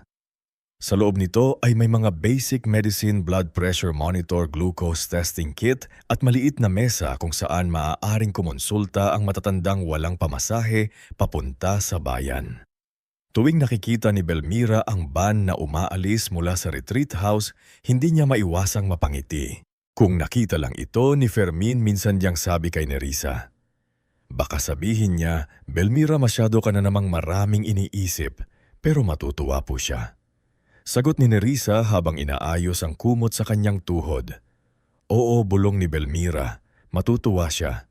Hindi lang mobile clinic ang nabuo. Ang dating bodega sa gilid ng botika ay ginawang maliit na training center para sa kababaihan, gustong matutong gumawa ng sabon, herbal balm at simpleng pagkain na maaaling ibenta. Si Nerissa ang piniling mamahala roon.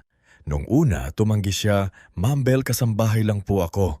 Hindi ako marunong mamahala ng center." Tiningnan siya ni Belmira na parang pinagsasabihan ng sariling kapatid, "Ton mong pinamahalaan ang bahay ko. Ang pagkain ko, ang gamot ko at minsan pati ang katinuan ko. Huwag mong sabihing hindi ka marunong mamahala." Napaluha si Nera noon. Sa buong buhay niya sanay siyang tawaging katulong alila kasambahay. Ngayon may taong nagsasabing kaya niyang mamuno. Kaya mula noon, itinuwid niya ang likod nagsuot ng simpleng uniforme at hinarap ang mga babaeng tulad niyang matagal minamaliit. Sa unang araw ng livelihood training, sinabi ni Nerissa sa kanila, "Hindi porket matagal tayong nagsilbi sa iba, wala na tayong karapatang umasenso. Dito matututo tayo. Dito magsisimula ulit tayo." Samantala si Leo ay naging unang opisyal na scholar ng bagong medical scholarship program ni Belmira. Hindi pa siya college ngunit sinagot na ng foundation ng kanyang tuition uniform, libro at gamot ng kanyang ina. Tuwing hapon, dumaraan siya sa retreat house, dala ang notebook at ipinapakita kay Belmira ang grades niya. Lola Bell. Masayang sigaw niya isang araw habang tumatakbo paakyat sa biranda. 74 ako sa science talaga. Kunwari, seryosong tanong ni Belmira, bakit hindi 75? Natigilan si Leo sa nakita ang ngiti ng matanda. Lola naman, tumawa si Belmira. Biro lang anak, proud ako sa'yo. Sa mga sandaling iyon napupuno ng init ang puso niya. Isang batang hindi niya kadugo ang nagbibigay sa kanya ng saya na matagal niyang hinintay mula sa sariling anak. Si Milen naman ay tuluyan ng humiwalay sa buhay na kontrolado ni Clarabel. Matapos siyang tumistigo laban sa sariling magulang, hindi na siya tinanggap ng panig ng ina. Tinawag niyang traidor ni Bonita. Sinabihan siya ni Clarabel na wala na siyang anak. Masakit iyon para kay Mile ngunit hindi siya nabumik. Lumipat siya sa maliit na dorm malapit sa foundation office. Tinulungan siya ni Erida na makakuha ng part-time work bilang assistant sa patient records. Sa unang linggo niya roon, nahirapan siya. Sanay siya sa air-conditioned room, sa driver, sa mamahaling pagkain at sa mga bagay na hindi niya kailangang paghirapan. Ngayon, kailangan niyang gumising ng maaga, pumila sa jeep, mag-encode ng pangalan ng pasyente at humarap sa mga matatandang may sari-sariling hinaing sa buhay. Isang hapon matapos ang mahabang pila ng pasyente, umupo si Miley sa likod ng klinik na nadatnan siya ni Belmira na dinala roon ni Mang Tasyo para bisitahin ang center. "Pagod ka na?"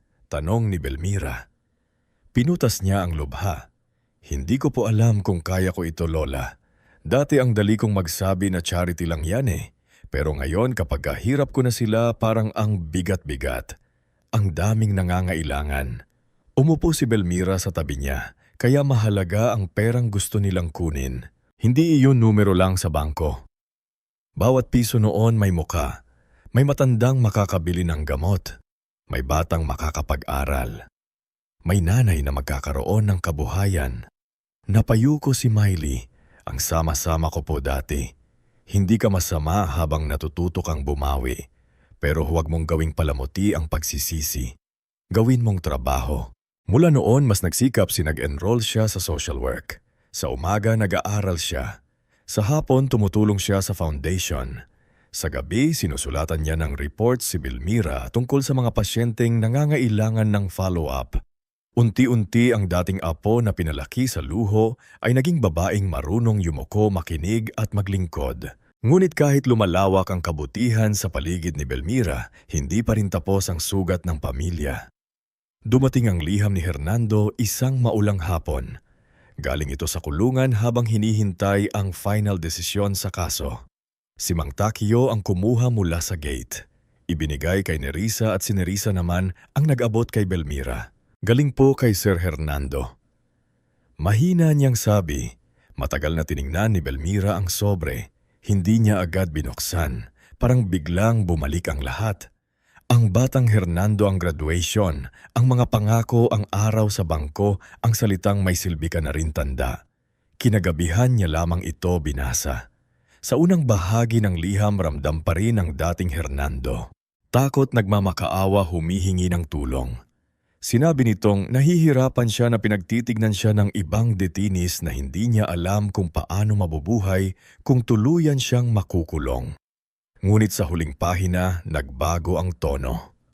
"Ma," nakasulat doon. "Hindi ko alam kung paano ako naging ganito kasama. Siguro matagal ko nang pinatay sa sarili ko ang hiya turing hinihingan kita ng pera. Siguro nasanay akong ikaw ang sasalo sa lahat.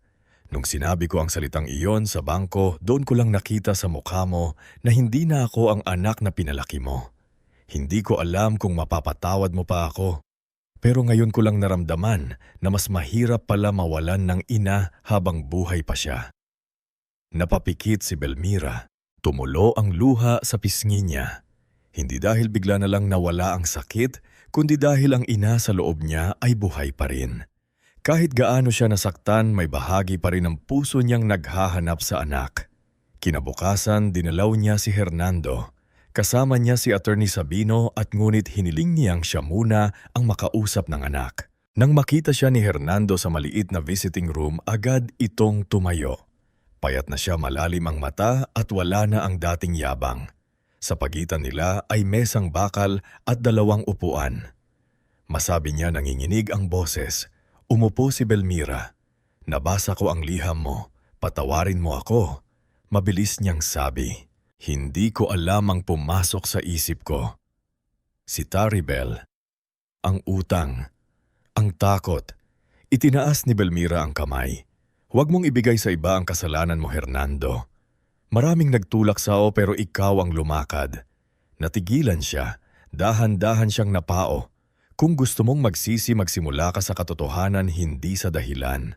Tahimik na tumulo ang luha ni Hernando. Sa unang pagkakataon, hindi niya sinubukang yakapin ang ina para makalusot. Hindi niya ginamit ang salitang anak mo ako bilang panangga. Yumko lamang siya. Masabi niya, ano ang pwede kong gawin? May literacy program sa loob. May mga preso na hindi marunong magbasa. Nagtapos ka. Marunong kang magturo. Kung may natitira pang kabutihan sa'yo, gamitin mo roon. Napatingin si Hernando sa kanya. Hindi mo ako tutulungan makalaya. Hindi ko hahadrangan ang batas pero hindi ko rin hahadlangan ang pagbabago mo kung totoo iyon. Iyon ang unang pagkakataon na naintindihan ni Hernando na ang ina niya ay hindi na niya kayang paikutin. Ang pagmamahal nito ay naroroon pa rin ngunit may hangganan na. At ang hangganan na iyon ang unang tunay na parusang tumama sa kanya. Dumating ang araw ng final court decision. Maraming tao ang naroroon hindi dahil gusto nilang makichismis, kundi dahil ang kaso ni Belmira ay naging usap-usapan sa buong probinsya. Maraming matanda ang nakakita sa sarili nila sa kanya. Maraming anak ang napahiya sa ginawa ni Hernando. Maraming pamilya ang napilitang pag-usapan ang salitang madalas tinatago. Pang-aabuso. Hinawakan ni May ang kamay ng lola bago sila pumasok sa korte.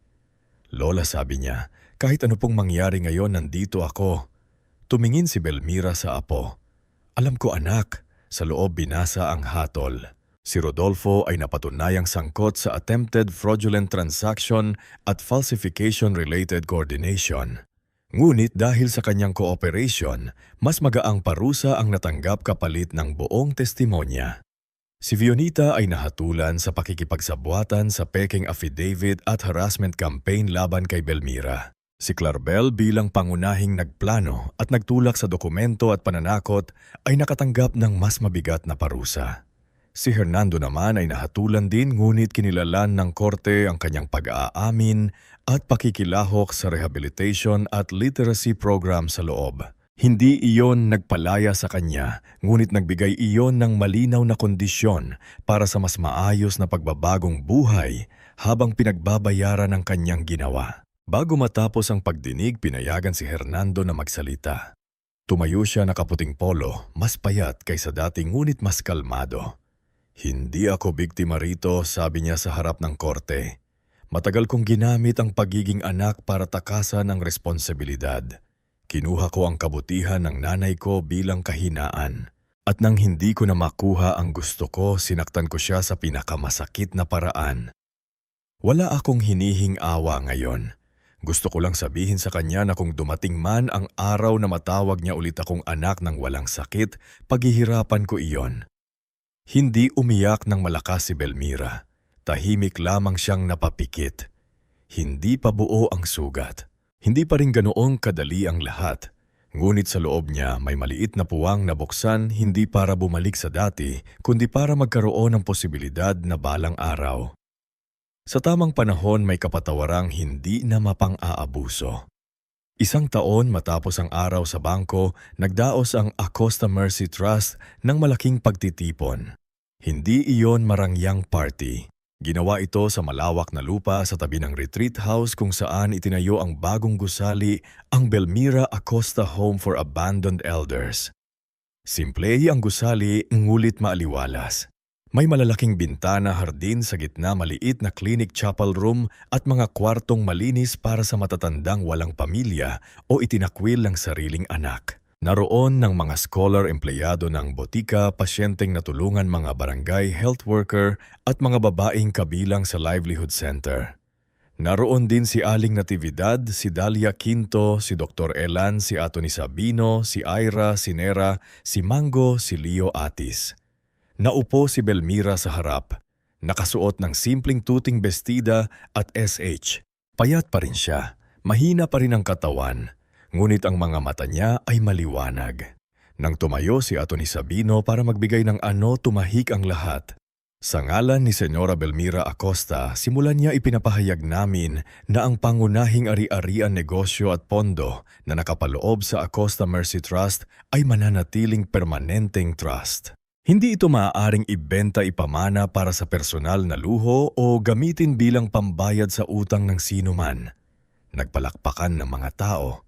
May inilaan ding maliit-mulit sapat na rehabilitation fund para kay Hernando Acosta sakaling matapos niya ang kanyang parusa at mapatunayan sa loob ng 5 taon ang tuloy-tuloy na pagbabago. Hindi ito gantimpala kundi pagkakataon para magsimula ng malinis. Tahimik si Belmira habang sinasabi iyon. Hindi lahat ay naintindihan ng desisyon niya, ngunit para sa kanya sapat na iyon. Hindi niya ibabalik kay Hernando ang kapangyarihan manakit, ngunit hindi rin niya isasara ang pinto sa posibilidad na ang tao kapag tulay na nagsisi ay maaaring magsimulang muli. Nagpatuloy si Atty. Sabino at ang unang council members ng foundation, kasama ang professional board ay sina Mil Acosta Nerissa Lumban Iya Montalban at Liro. Kapag siya ay nasa tamang edad at natapos ang kanyang pag-aaral, sila ang magiging tagapangalaga ng layunin ng trust. Napaiyak si Nerissa. "Ma'am B, bakit ako?" Tumingin si Belmira sa kanya mula sa upuan. "Dahil ikaw ang nagturo sa akin na ang pamilya ay hindi laging kadugo." Si Leo naman ay halos hindi makapagsalita. "Lola Bel, bata pa po ako. Kaya mag-aaral ka muna at kapag handa ka na babalik ka rito, hindi bilang batang tagadilig ng halaman kundi bilang taong tutulong magpagaling ng iba." Lumipas pa ang 2 taon. Hindi tuluyang gumaling si Belmira, ngunit nanatili siyang buhay ng mas matagal kaysa inaasahan ng mga doktor. May mga araw na dinadala sa garden ng elder home para magpaaraw. Nakaupo siya sa wheelchair. May kumot sa tuhod at hawak ang rosaryo ni Don Fermin. Sa paligid niya may mga matatandang nagkwekwentuhan, mga batang scholar na bumibisita at mga nanay mula sa livelihood center na nagdadala ng tinapay at kape. Si Leo ay nakapasa sa entrance exam for nursing. Si Nerissa ay naging respetadong pinuno ng livelihood center. Si Yaida ay napalago ang botika nang hindi nawawala ang malasakit sa mga mahihirap. Si Mileyes ay nagtapos ng social work at nagsimulang tumulong sa mga kasong may kinalaman sa elder abuse. Hernando naman mula sa loob ay patuloy na nagtuturo sa literacy program. Hindi pa buo ang relasyon nila Belmira, ngunit minsan isang buwan ay nagpapadala ito ng lihim, hindi para hingiin ng pera kundi para magkwento kung ilan ang natutong magbasa dahil sa kanya. Isang hapon dinala si Miley si Belmira sa garden ng elder home. May simpleng programa pala ang mga matatanda at scholars. Isa-isa silang tumayo at nagpasalamat. "Dahil po sa inyo may gamot na ako. Dahil po sa inyo nakapag-aral ang anak ko. Dahil po sa inyo hindi na ako natutulog sa palengke na sabi ng isang lola na nakatira na yon sa elder home." Tahimik na nakinig si Belmira. Sa bawat salamat parang may piraso ng sugat sa puso niya na hindi man tuluyang nawawala ay natatakpan ng mas malaking kahulugan. Lumapit si Mileyes at lumuhod sa tabi niya. "Lola, masaya po ba kayo?" Tiningnan ni Belmira ang paligid. Ang bahay para sa matatanda ang hardin. Ang mga batang may pangarap. Ang mga babaeng nagsimulang muli ang mga taong minsang walang laban. Ngunit ngayon ay may tahanan. Ngumiti siya. Masakit pa rin ang nangyari, sabi niya.